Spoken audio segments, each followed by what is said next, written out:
नमस्कार साथियों, Rajasthan current affairs की क्लास में आप सभी का स्वागत है। आज अपन देखेंगे सितंबर माह की जो करंट अफेयर्स है राजस्थान की, उसके जो मुख्य जो मुद्दे हैं अब रहे हैं इस महीने में, उनके बारे में अपन चर्चा करेंगे। तो सबसे पहला मुद्दा है, एक देवमाली गांव है वो चर्चा में रहा है। इसको क्यों क्यों क्यों रहा है चर्चा में? सर्वश्रेष्ठ पर्यटन गांव पुरस्कार है वो इसको प्रदान किया गया है। किसके द्वारा प्रदान किया गया है? ये केंद्र सरकार का एक पर्यटन विभाग होता है, उसके द्वारा है वो इसको सर्वश्रेष्ठ है वो पर्यटक गांव पुरस्कार प्रदान किया गया है। अब ये देवमाली गांव कहाँ स्थित है? देवमाली गांव राजस्थान के बियावर जिले में स्थित है। जैसा आपने सुना होगा, अभी राजस्थान के अंदर नए जिले बने हैं, उनमें बियावर भी उन नए जिलों में से एक है जो अजमेर से अलग होके बना है। तो वहां पे देवमाली गांव स्थित है और उसको विश्व पर्यटन दिवस पर जो है सर्वश्रेष्ठ पर्यटक गांव का पुरस्कार है वो प्रदान किया गया है। अब अपन देखते हैं इसमें, देखो देवमाली गांव को किस कैटेगरी के अंदर ये सर्वश्रेष्ठ पर्यटक गांव का पुरस्कार है वो दिया गया है। तो वो है, ये पुरस्कार समुदाय आधारित पर्यटन श्रेणी में दिया गया है। इसके बाद अपन देखते हैं, देखो देवमाली गांव के बारे में, कि देवमाली गांव है वो देव नारायण जी जो एक गुर्जर समाज के लोक देवता है, बहुत ही मतलब प्रसिद्ध लोक देवता है। तो उनके जो है वो भूमि रही है, उनकी जो मृत्यु है वो इसी गांव में हुई थी, इसलिए ये ज्यादा प्रसिद्ध है। और यहाँ पे इस गांव के अंदर जो सारे घर है वो मिट्टी से बने हुए हैं। फिर अपन देखते हैं इसमें, देखो जो पुरस्कार है वो प्रदान किया गया जो पर्यटन विभाग के द्वारा, इसको कलेक्ट किसने किया? तो कलेक्टर उत्सव कौशल है, तो उन्होंने इस पुरस्कार को कलेक्ट किया है। और साथ में जो देवमाली गांव की जो सरपंच है पूजा गुर्जर, ठीक है, ये सब ये दोनों मिलके दिल्ली गए और इनको 27 सितंबर 2024 को है वो ये पुरस्कार ग्रहण किया। 27 सितंबर 2024 को क्या होता है? विश्व पर्यटन दिवस मनाया जाता है। 27 सितंबर 2024 का जो विश्व पर्यटन दिवस है वो इस दिन को मनाया गया। और इसी दिन है वो पर्यटन विभाग के द्वारा जो सर्वश्रेष्ठ गांव का पुरस्कार है वो पर्यटक गांव का पुरस्कार है वो दिया गया। फिर अपन इसके बारे में देखते हैं, ये अजमेर से सट्टे बियावर जिले में स्थित है देवमाली गांव। देव नारायण भगवान की भूमि कहलाता है और यहाँ सभी घर मिट्टी के बने हैं। तो ये इसके बारे में मूल मूल बातें हो गई। तो अपन देखो, ये देवमाली गांव है वो बहुत ही ज्यादा फेमस रहा है। और इसमें देखो ये एमसीक्यू में आने के पूरे चांस है। ये या तो आरएस प्री में, ईओ आरओ की परीक्षा में, आरएस मेंस में इसके बारे में पूछा जा सकता है और 100% है इसके बारे में पूछा जाएगा। ठीक है, इसलिए आप सब इसको अच्छे से याद रखना। फिर अपन देखते हैं अगला मुद्दा। अगला मुद्दा है, रक्षा मंत्री ने किया जयपुर में सैनिक स्कूल का उद्घाटन। देखो राजस्थान के अंदर जो तीसरी सैनिक स्कूल है उसकी स्थापना है वो अब रक्षा मंत्री के द्वारा उनका उद्घाटन है वो किया गया और इसका उद्घाटन है वो जयपुर में किया गया। और जयपुर की एक स्कूल है तो भवानी निकेतन कॉलेज परिसर है, उसके अंदर है वो तीसरी सैनिक स्कूल का उद्घाटन है वो किया गया। राजस्थान में पहले से 2 सैनिक स्कूल है, एक चित्तौड़गढ़ में है, एक झुंझुनू में है। और सबसे बड़ी विशेषता इसकी क्या है कि ये सैनिक स्कूल है वो प्राइवेट पब्लिक पार्टनरशिप मोड के ऊपर है वो संचालित किया जाएगा। जो पीपीपी मोड होता है उसके अलग अलग जो तरीके होते हैं, बोट ऑपरेट ट्रांसफर जो भी बोट मॉडल होता है, तो अलग अलग जो मॉडल होते हैं उनमें जो पीपीपी मोड के द्वारा है वो सैनिक स्कूल का संचालन किया जाएगा। अब केंद्र सरकार ने ये डिसाइड किया है कि आगे जो भी सैनिक स्कूल की स्थापना होगी उन सब की है वो पीपीपी मोड पे ही स्थापना की जाएगी। और पीपीपी मोड के अंदर एक तो राज्य सरकार उसमें सम्मिलित होगी, नॉन गवर्नमेंट ऑर्गेनाइजेशन जो एनजीओ है वो सम्मिलित होंगे और निजी स्कूल उसमें सम्मिलित होंगे। ठीक है, फिर अपन देखते हैं इसका औपचारिक उद्घाटन है वो 23 सितंबर 2024 को रक्षा मंत्री, भारत सरकार के रक्षा मंत्री है राजनाथ सिंह जी, उनके द्वारा किया गया। फिर अपन देखते हैं राजस्थान सरकार के मंत्री भी इसमें सम्मिलित हुए थे। इस उद्घाटन समारोह में उप मुख्यमंत्री दिया कुमारी, शिक्षा मंत्री राजस्थान मदन दिलावर और सैनिक कल्याण मंत्री है राज्यवर्धन सिंह राठौड़, ये सम्मिलित हुए। एक तो भारत के रक्षा मंत्री सम्मिलित हुए, रक्षा मंत्री राजनाथ सिंह जी, और साथ में राजस्थान सरकार के मंत्री जो उप मुख्यमंत्री है दिया कुमारी जी, फिर मदन दिलावर जी जो शिक्षा मंत्री है, राज्यवर्धन राठौड़ जो सैनिक कल्याण मंत्री है। तो आपको ये ध्यान रखना है ये डेटा भी कौन मंत्री, मतलब किस विभाग का मंत्री कौन है। और इसका जो उद्घाटन है वो किसके द्वारा किया गया? राजनाथ सिंह जी के द्वारा किया गया। और कहाँ पे किया गया? देखो ये जयपुर के अंदर जो सिक्कर रोड है, सिक्कर रोड के ऊपर वहां पे भवानी निकेतन जो कॉलेज है, एक बड़ा परिसर है, उसमें अलग अलग कॉलेज, वहां पे स्कूल, सारी चीजें उसमें इंजीनियरिंग कॉलेज वगैरह है। तो उसके अंदर है वो नई सैनिक स्कूल है, उसकी स्थापना की गई। और ये जयपुर की पहली सैनिक स्कूल है। क्या है? जयपुर का पहला सैनिक स्कूल, ठीक, और राजस्थान का तीसरा सैनिक स्कूल। अब इसके बारे में अपन आगे और देखते हैं। ये राजस्थान का तीसरा सैनिक स्कूल है। पहला कौन सा है? सैनिक स्कूल चित्तौड़गढ़, और दूसरा सैनिक स्कूल झुंझुनू, और तीसरा हो गया जयपुर के अंदर जो भवानी निकेतन कॉलेज के अंदर शुरू किया गया है। फिर देखो इसमें इसमें प्रोविजन क्या है इसका। जयपुर स्थित सैनिक स्कूल में 60% कोटा है वो स्कूल के लिए रिजर्व होगा, तथा 40% जो सीट है वो केंद्र सरकार से अलॉट होगी। मतलब जो भी इसमें स्टूडेंट लिए जाएंगे तो स्टूडेंट 60% है वो स्कूल अपनी तरीके से लेगा, और जो 40% है वो केंद्र सरकार एनटीए के द्वारा एग्जाम करवाएगी। एनटीए मतलब नेशनल टेस्टिंग एजेंसी, जैसे नेट का एग्जाम करवाती है एनटीए, नीट का करवाती है, वैसे जो सैनिक स्कूल है उसके लिए भी एग्जाम करवाया जाएगा, प्रवेश परीक्षा आयोजित की जाएगी। सैनिक स्कूल में प्रवेश एनटीए एग्जाम के द्वारा लिया जा सकेगा। फिर अपन देखते हैं, देखो इसके अंदर जो पीपीपी मोड है उसमें कौन कौन सम्मिलित है, मैं अभी बता चुका हूं आपको। जैसे गैर सरकारी संगठन एनजीओ होता है, नॉन गवर्नमेंटल ऑर्गेनाइजेशन, और राज्य सरकार, निजी स्कूल है इसमें सम्मिलित होगी। साथ साझेदारी में देश भर के 100 नए सैनिक स्कूल स्थापित करने के सरकार के विजन का हिस्सा है। भाई केंद्र सरकार चाहती है कि 100 नए जो है निजी स्कूल पीपीपी मोड के ऊपर जो प्राइवेट पब्लिक पार्टनरशिप है उस पर स्थापित किए जाए। ठीक, उनमें से देखो 45 जो सैनिक स्कूल है उसके लिए रक्षा मंत्रालय के द्वारा जो मंजूरी है वो मिल चुकी है। और इससे पहले जो पीपीपी मोड से पहले 33 जो सैनिक स्कूल है वो पहले से भारत में संचालित है, और उनमें से 2 है राजस्थान के अंदर, चित्तौड़गढ़ और झुंझुनू के अंदर। ये नए स्कूल पहले से चल रहे 33 सैनिक स्कूलों के अतिरिक्त होंगे। फिर है रक्षा मंत्रालय ने पीपीपी मोड के तहत 45 नए सैनिक स्कूलों की मंजूरी दी है। देखो इसके बारे में एमसीक्यू पूछा जा सकता है, भाई कोई भी डेटा है वो चेंज करके कि भाई केंद्र सरकार है वो पीपीपी मोड पे मान लो ऐसे कि 150 स्कूल स्थापित करना चाहती है, स्टेटमेंट सही है गलत है, ठीक है। और उसमें और भी स्टेटमेंट दिए जा सकते हैं कि भाई 33 स्कूल पहले से संचालित है, वो भी पीपीपी मोड पे है क्या? नहीं, वो पीपीपी मोड पे नहीं है। जो नए स्कूल स्थापित होंगे और जिनको अब 45 नए जो है सैनिक स्कूल जो रक्षा मंत्रालय के द्वारा उनको है वो स्वीकृति मिल चुकी है, उनमें से जयपुर वाला भी एक है। अब अपन देखते हैं अगला मुद्दा, नॉलेज इनहेंसमेंट प्रोग्राम के तहत 100 कृषकों को विदेश भेजा जाएगा।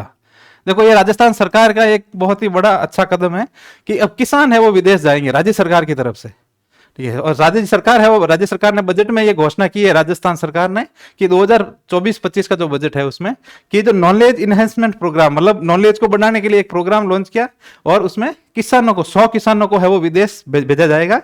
तो इसका जो पहला चरण है उसमें 100 किसान भेजे जाएंगे, ठीक है।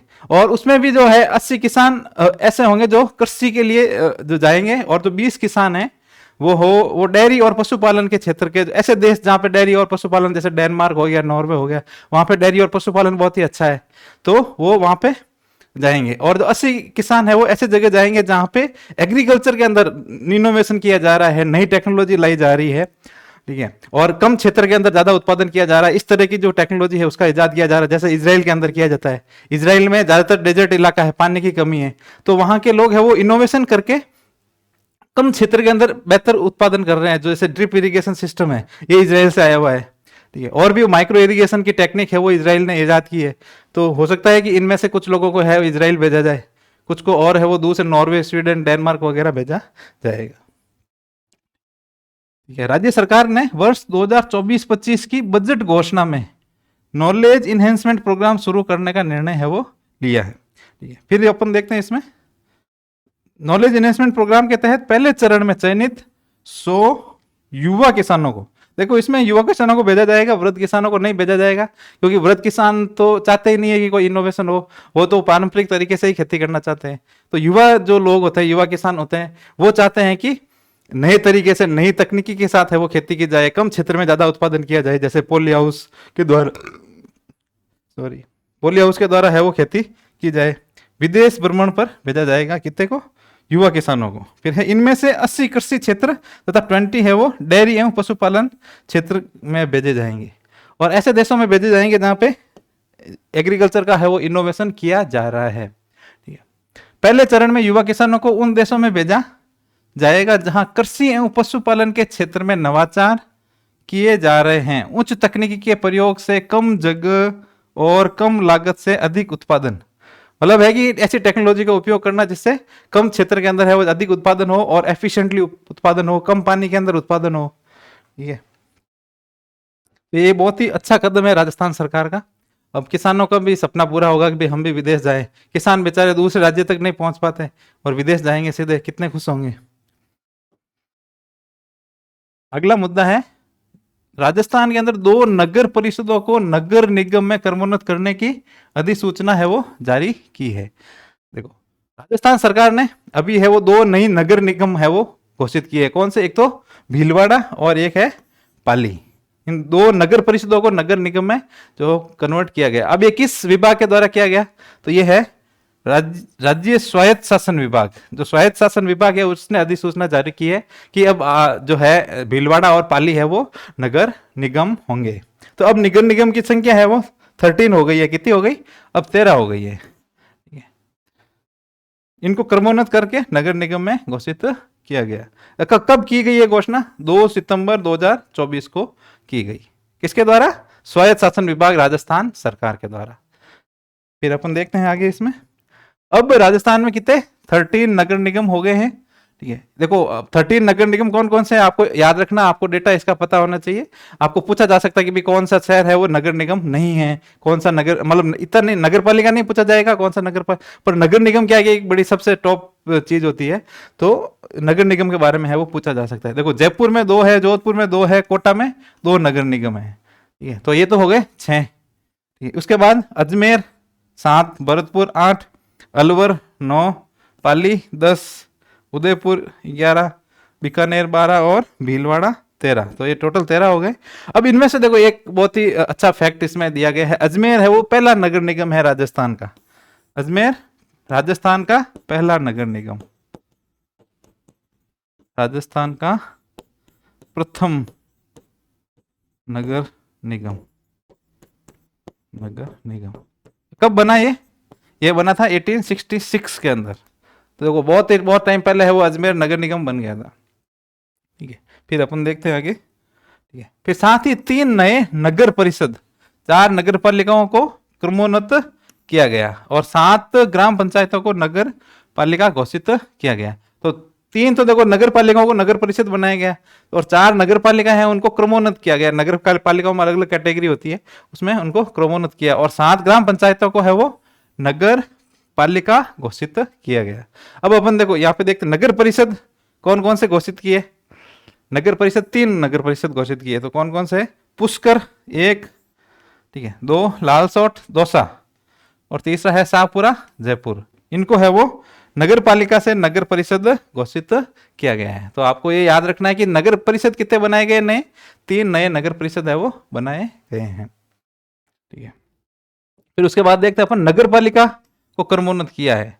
तो नगर पालिका मतलब जो पहले अलग कैटेगरी की थी अब उसको क्रमोन्नत करके ऊपर वाली कैटेगरी में कन्वर्ट कर दिया गया। दौसा के अंदर महुआ और बांदीकुई।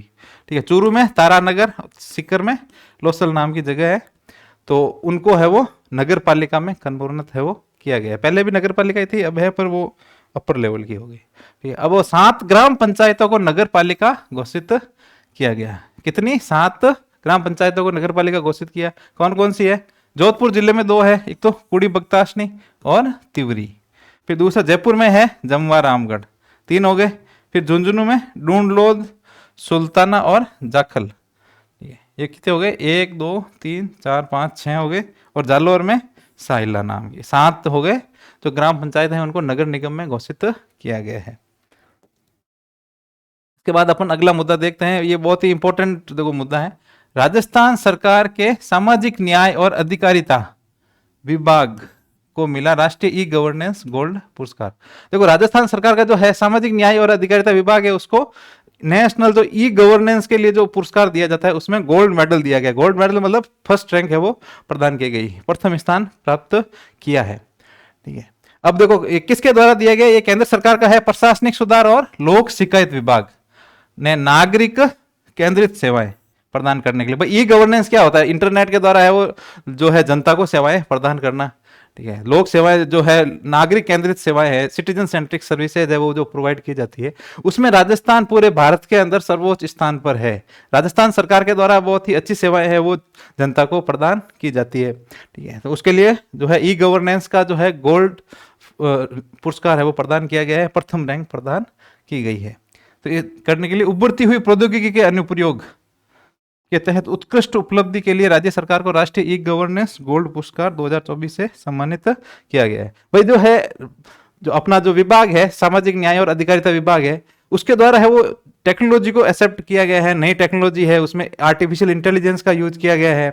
ठीक है, और एक जो डायरेक्ट बेनिफिट ट्रांसफर, जो सिलिकोसिस जो पीड़ित होते हैं उन लोगों को है वो डायरेक्ट बेनिफिट ट्रांसफर करने के लिए जो एक पोर्टल बनाया है, तो उस पोर्टल के लिए ये राष्ट्रीय ई गवर्नेंस पुरस्कार है वो राज्य सरकार को प्रदान किया गया। ठीक है, राज्य सरकार को यह पुरस्कार मुंबई में आयोजित 27वीं राष्ट्रीय ई गवर्नेंस कॉन्फ्रेंस के दौरान 3 सितंबर 2024 को प्रदान किया गया। देखो ये डेट इतनी को याद रखने की आवश्यकता नहीं है,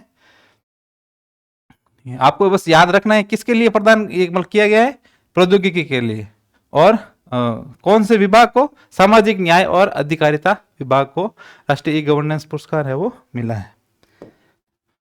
फिर इसमें देखो पुरस्कार राशि कितनी होती है, इसमें पुरस्कार राशि है 10 लाख रुपए। तो आपको याद रखना 10 लाख रुपए जो है नेशनल ई गवर्नेंस जो है गोल्ड प्राइज के लिए प्रदान किए जाते हैं। फिर है क्यों किया वो अपन ने, वैसे मैंने बता दिया आपको। ये पुरस्कार प्रदेश द्वारा सिलिकोसिस रोग की पहचान के लिए टेली रेडियोलॉजी और कृत्रिम बुद्धिमत्ता आर्टिफिशियल इंटेलिजेंस के अभिनव उपयोग और प्रभावित व्यक्तियों को राहत पहुंचाने के लिए डायरेक्ट बेनिफिट ट्रांसफर के स्वतः स्वीकृत पोर्टल निर्माण के लिए प्रदान किया गया। मतलब है कि जो सिलिकोसिस रोग के जो पीड़ित है उनको है वो घर बैठे या फिर जो है ऐसा सिस्टम बनाया है आर्टिफिशियल इंटेलिजेंस और टेली रेडियोलॉजी के द्वारा कि उनको है वो जो डायरेक्ट बेनिफिट ट्रांसफर है वो स्वतः स्वीकृत हो जाता है, आसानी से हो जाता है, मतलब उनका कार्य आसानी से हो जाता है। तो ये नया इनोवेशन है वो इस विभाग के द्वारा किया गया है। फिर इसमें देखो राज्य सरकार ने सिलिकोसिस बीमारी के निदान के लिए आईटी समाधान विकसित किया, जो digital X ray, teleradiology, AI algorithm उपयोग करने के सिलिकोसिस की जांच को सुगम और त्वरित बनाता है। मतलब सिलिकोसिस की जांच को आसान बनाने के लिए जो सरकार ने जो भी टेक्नोलॉजी अपनाई उस इनोवेशन के लिए प्राइज दिया गया। अब ये देखो अपन देखते हैं सिलिकोसिस पॉलिसी जो राजस्थान सरकार के द्वारा जारी की गई थी, कब की गई थी ये 2019 के अंदर राजस्थान में सिलिकोसिस पॉलिसी जारी की गई थी। देखो ये बहुत ही इंपॉर्टेंट फैक्ट है, पूछा जाता है पॉलिसी के बारे में, कौन सी पॉलिसी कब आई थी, आईटी पॉलिसी कब आई है, वो मतलब सिलिकोसिस पॉलिसी कब आई। तो ये सिलिकोसिस पॉलिसी 2019 राजस्थान सरकार के द्वारा जारी की गई 3 अक्टूबर 2019 को। ये तारीख याद रखने की आवश्यकता नहीं है, आपको एक साल इसका ईयर याद रखना है कि भाई किस ईयर के अंदर है वो इसकी घोषणा है वो की गई। अब है वो पीड़ित को देखो कितना लाभ मिलता है, जो सिलिकोसिस से पीड़ित है। सिलिकोसिस किन लोगों को होता है, जो खदानों में काम करते हैं, पत्थर कटिंग है उसका जो काटने का कार्य करते हैं, तो उन लोगों को है वो सिलिकोसिस की बीमारी हो जाती है, मतलब फेफड़ों में सिलिका जम जाती है और उससे जो बीमारी होती है और जल्दी मृत्यु भी हो जाती है जो ऐसा काम करते हैं।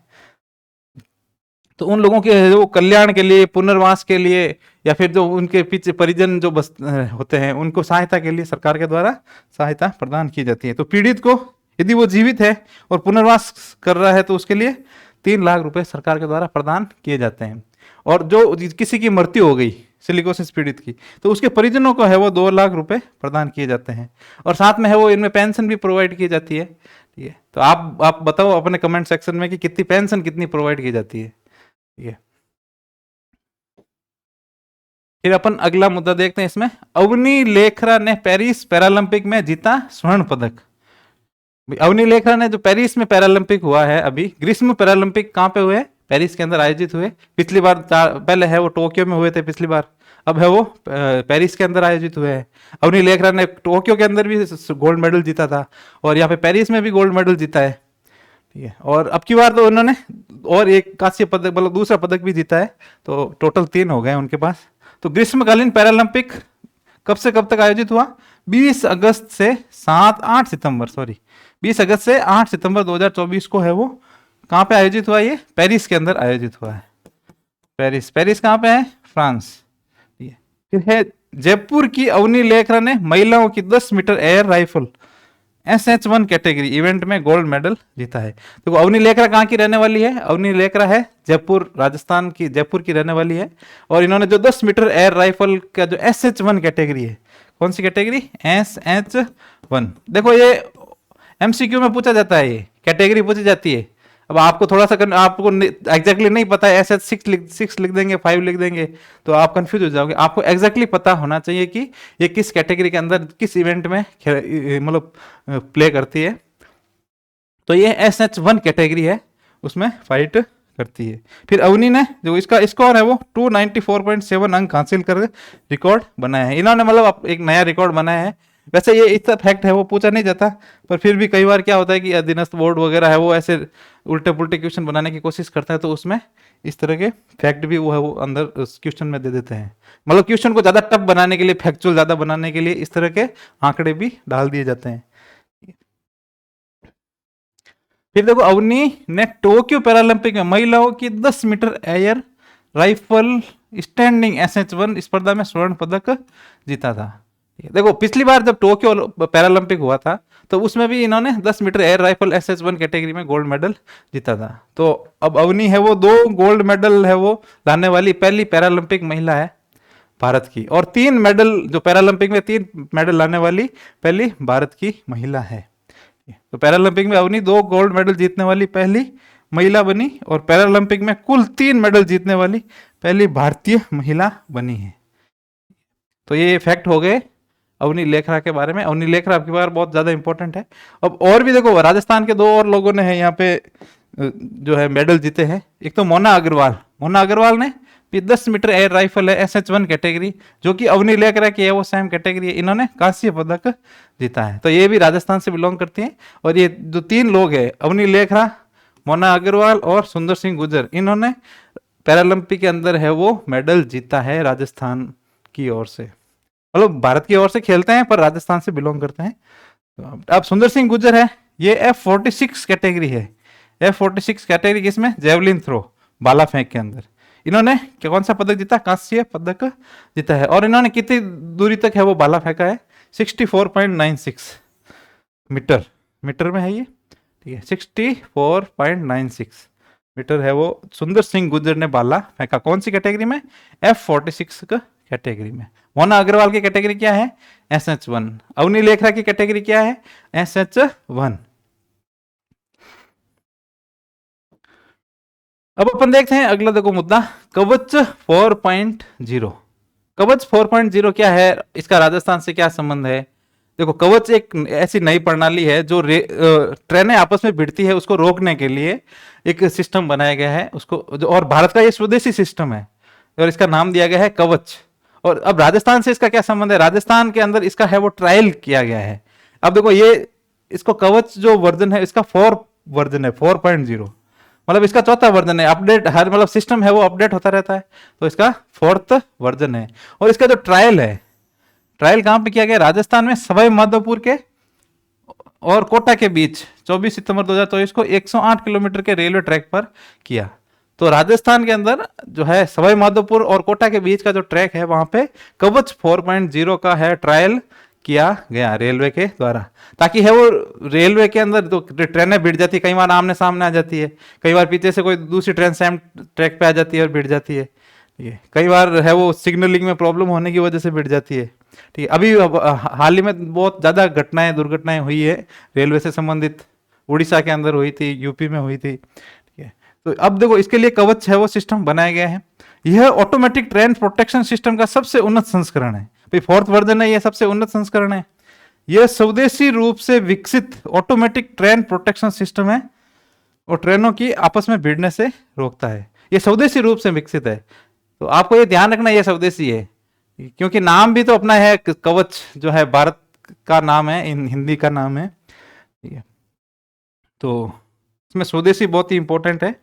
और मतलब ये स्टेटमेंट में आ सकता है कि भाई ये फ्रांस के द्वारा दिया गया है, जर्मनी के द्वारा दिया गया है, जापान के द्वारा दिया गया है, ऐसे पूछा जा सकता है, या फिर स्वदेशी है, कुछ भी इसमें से मतलब पूछा जा सकता है। तो आपको याद रखना है स्वदेशी विकसित सिस्टम है ये, ठीक है। फिर है कवच 4.0 की मदद से लोको पायलट इंजन में बैठे बैठे ही कहीं किमी दूर के सिग्नल की जानकारी है वो ले सकते हैं। मतलब है कि लोको पायलट को पहले ही जैसे कई बार क्या मोड होता है, आगे दिखता नहीं है कि भाई आगे क्या सिस्टम है, कोई ट्रेन आ रही है कि नहीं आ रही। तो इस सिस्टम के द्वारा है वो उनके पास एक जो डिस्प्ले होगा उसमें पता चल जाएगा कि भाई 4-5 किलोमीटर दूरी तक है वो कौन सी कोई ट्रेन आ रही है, क्या सिस्टम है, ये सेम ट्रैक पे तो कोई ट्रेन नहीं आ रही है। तो उसके बारे में जानकारी लोको पायलट को मिल जाएगी। ठीक है, और कवच जरूरत के अनुसार स्वयं ट्रेन की स्पीड है वो स्पीड है ये स्पीड कम कर देगा। ये ऑटोमेटिक सिस्टम है, स्वचालित है। यदि कोई कवच सिस्टम को ये लगा कि आगे कोई खतरा है, सामने ट्रेन आ रही है, तो वो अपने आप है वो अपनी जो ट्रेन की इसकी स्पीड है वो कम कर देगी और 5 किलोमीटर की दूरी में वो उसको रोक देगी। या फिर ट्रेन का ब्रेक फेल हो गया, तो ब्रेक फेल हो गया तो उस कवच का अपना एक अलग ब्रेक होता है और उस ब्रेक के द्वारा ट्रेन की स्पीड है उसको नियंत्रित कर सकते हैं। ब्रेक फेल होने की स्थिति में कवच ब्रेक के स्वचालित अनुप्रयोग द्वारा ट्रेन की गति को नियंत्रित करता है। फिर देखो इसमें थोड़ा सा और फैक्ट है कि on board display of the signal aspect OBDSA loco pilot को कम दिखने पर भी संकेत देता है। मतलब एक सिस्टम लगा हुआ है तो लोगों, जैसे कई बार विजिबिलिटी कम होती है, धुंध होती है सर्दियों के अंदर, तो दिखता नहीं है ज्यादा दूर कि भाई आगे क्या आ रहा है क्या नहीं आ रहा है। ज्यादातर जो एक्सीडेंट होते हैं वो धुंध में ही होते हैं। ठीक है, तो ये लोको पायलट के पास एक कवच का एक सिस्टम है, on board display of signal aspect ABDSA। तो इसके द्वारा है वो लोको पायलट को ये पता चल जाएगा कि भाई मतलब उसको सिग्नल मिल जाएगा कि सामने से कोई आ रही है ट्रेन, पीछे से कोई ट्रेन आ रही है सेम ट्रैक पे। एक बार सिस्टम सक्रिय हो जाने के बाद 5 किलोमीटर की सीमा में ट्रेन रुक जाती है। तो ये 5 किलोमीटर में रुक जाती है इसके द्वारा।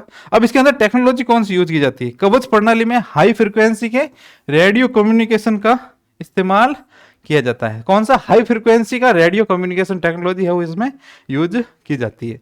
तो इसके बारे में देखो ये स्टेटमेंट में पूछा जा सकता है कि भाई कौन सी फ्रीक्वेंसी हाई माइक्रो, मतलब कोई ऐसे स्टेटमेंट में दे देगा माइक्रोवेव यूज की जाती है या रेडियो कम्युनिकेशन यूज किया जाता है, हाई फ्रिक्वेंसी यूज की जाती है या लो की जाती है। तो इसमें से कुछ बहुत सारे ऑप्शन है वो बनते हैं।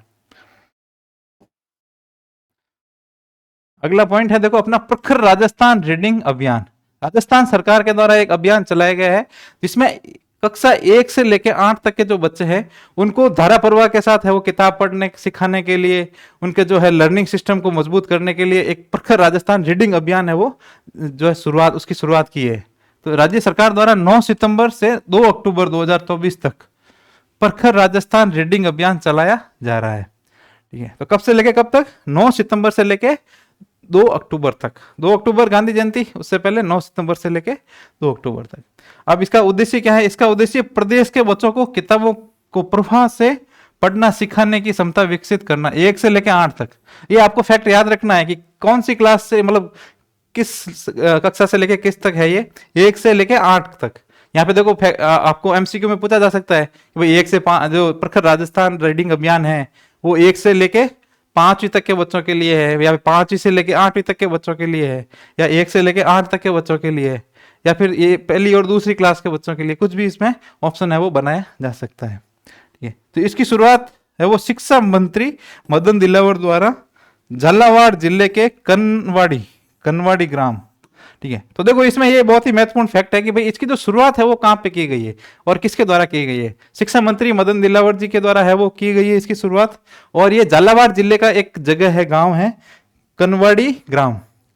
तो कनवाड़ी ग्राम इंपॉर्टेंट है, कनवाड़ी ग्राम, यहाँ पे लिख दो कनवाड़ी ग्राम, कनवाड़ी ग्राम। ठीक है, तो उसके जो कनवाड़ी ग्राम के राजकीय उच्च माध्यमिक विद्यालय में 9 सितंबर से को है वो इसकी शुरुआत है वो की गई है। ठीक है, अब इसके उद्देश्य क्या क्या अपने अभी देखे हैं, इसको मैंने थोड़ा खुला खुला लिखा है। ठीक है, एक तो पठन कौशल का विकास करना। ठीक है, पहले तो है कि बच्चों को पढ़ना आना चाहिए, पठन कौशल का विकास करना। फिर है पठन में प्रभावशीलता, फ्लो बनाना कि जो बच्चा है वो बुक को फ्लो के साथ पढ़ पा रहा है कि रुक रुक के पढ़ रहा है कि किस तरीके से पढ़ रहा है, वो उसके लिए है वो एक वातावरण तैयार करना, उसके लिए प्रेरणा देना। फिर है अवधारणाओं की समझ विकसित करना। अवधारणा की समझ मतलब अवधारणा कॉन्सेप्ट बिल्ड करना कि भाई जो है पृथ्वी है वो ये ऐसे घूमती है, दिन रात क्यों बनते हैं, ठीक है, ऋतुएं क्यों बनती है। तो इस तरह के जो कॉन्सेप्ट है वो उन बच्चों को समझाना, फिर बच्चे समझ सके कि भाई सर्दी गर्मी बरसात क्यों आते हैं। इन सब जो कॉन्सेप्ट है उनको समझना। इसके लिए फिर है माहौल बनाना, उसके लिए प्रेरणा देना, अनुकूल वातावरण है उसको तैयार करना। तो ये इस मेन उद्देश्य है इस अभियान का। तो अगला मुद्दा, राजस्थान के 6000 गांव प्रधानमंत्री जनजातीय उन्नत ग्राम अभियान में शामिल। देखो भारत सरकार की एक योजना है प्रधानमंत्री जनजातीय उन्नत ग्राम अभियान, ठीक है। तो उसके अंदर पूरे भारत के अंदर 63,000 गांव है वो उसमें सम्मिलित किए गए हैं। और वो कौन से गांव सम्मिलित किए गए हैं? वो गांव सम्मिलित किए गए हैं जहां पे जनजातीय आबादी है वो बहुल्य में है, और वहां पे सरकार के द्वारा इंफ्रास्ट्रक्चर, सामाजिक और आर्थिक विकास के लिए इंफ्रास्ट्रक्चर विकसित है वो किए जा रहे हैं, ठीक है। अब उसमें से देखो 63,000 जो गांव है पूरे भारत में विकसित किए जा रहे हैं, उनमें से 6,000 के आसपास गांव है वो राजस्थान के इसमें सम्मिलित किए गए हैं। तो इसलिए ये इंपॉर्टेंट है क्योंकि 63,000 में से 6,000 गांव तो राजस्थान से ही है, ठीक है। तो और ये इसका उद्देश्य क्या है? सामाजिक और आर्थिक विकास करना, जो जहाँ पे जनजातीय आबादी अधिक है, क्योंकि जो जनजातीय आबादी जहाँ पे होती है वो गाँव के अंदर बहुत ही कम जो है इंफ्रास्ट्रक्चर डेवलप होता है, और बच्चे स्कूल भी ढंग से नहीं जाते, वहाँ पे जो है सड़कों की स्थिति बहुत ही खराब होती है, और दूर दराज के गांव होते हैं, कनेक्टिविटी बहुत कम होती है, बिजली की समस्या होती है, पानी की समस्या होती है, जो बेसिक आवश्यकताएं हैं उनकी समस्याएं होती है। तो जनजातीय क्षेत्रों के अंदर इन बेसिक आवश्यकताओं को पूर्ण करने के लिए हेल्थ की जो है फैसिलिटी है, एजुकेशन की फैसिलिटी है, उनको विकसित करने के लिए जो है प्रधानमंत्री जनजातीय उन्नत ग्राम अभियान है वो शुरू किया गया है भारत सरकार के द्वारा। और ये कितने जिलों में? देखो आदिवासी समुदाय में सामाजिक और आर्थिक उत्थान को सुनिश्चित करने के उद्देश्य से इसकी शुरुआत की गई है।